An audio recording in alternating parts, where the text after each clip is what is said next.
2 দিন পরে পরে খালি মাংস, 2 দিন পরে পরে খালি মাংস। কত মাংস খাইতে লাগেনি? কত যদি মাংস খাও তেন আমার বিকারি বানাইলি ভাই।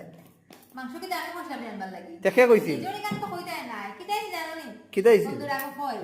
আমি কইয়া দিছি যে বাজার থেকে মাছ আনার লাগিয়া যে মাছ লই আইও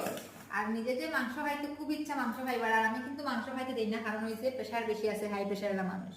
আমার হয় বাজারও গিয়া বলে মাছ পাইছে না তা আমি কইলাম যে ঠিক আছে আমি মানুষের জিগাইতাম যে আজকে বাজারে মাছ উঠছে কি উঠছে না পরে হয় না মাছ তো উঠছে কিন্তু মাছটা সব পচা মাছ তো আমি ঘটনাটা বুঝি লাইছি যে মাংস খাইবার ইচ্ছা কইছে আবার বাজারে খালি মাংস আছে আর মাছ নাই বলে মাছ এটা পচা তো আমি বুঝি লাইলাম ঘটনাটা যে মাংস খাওয়া হইতো কইলাম ঠিক আছে লই যাও আর ওই একটু মাংসটা খাওয়াই যদি আমার মাংস খাইবার ফুটা দেও যে আমি মাংস খাইয়া তোমার ভিখারি বানাই দিই আর আমার তো বেন্ডিও মাংস তো বালা পায় না তুমি খাও দেখি এখন আমি না পালা খাও না তাহলে দেখছি খালি মাংস লাগে। ও মনে হয় আমি খাইয়া শেষ হইলে তুমি মনে হয় খাওয়ার সময় আচ্ছা যদি তোমার মাংস খাওয়ার ইচ্ছা নাই আমি যখন বাজারে গেছিলাম মাছ আছে আচ্ছা মাছ পচাও বলা তুমি কইলা না এখানে যে পচা মাছ লইয়াই যাও পচা মাছ যেন আমি বানাইতাম দিলা কষ্টটা তো আমারই হ্যাঁ তো নিজের ওখানে স্বীকার করো যে নিজে কইছে মাংস আনতাম